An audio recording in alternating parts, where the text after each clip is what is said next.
Transferring money from Natwest to PayPal is very easy to do. Today I'm going to show you how to do it. Log in to Natwest online banking account. Now go to the Payments section. Here select Add a new payee and choose PayPal.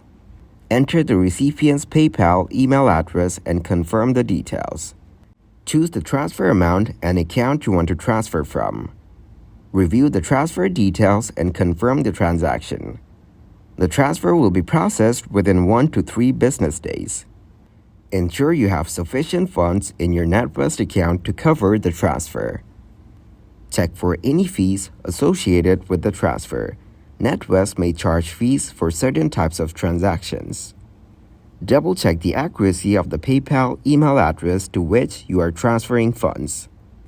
So this way you can easily transfer money from Natwest to PayPal.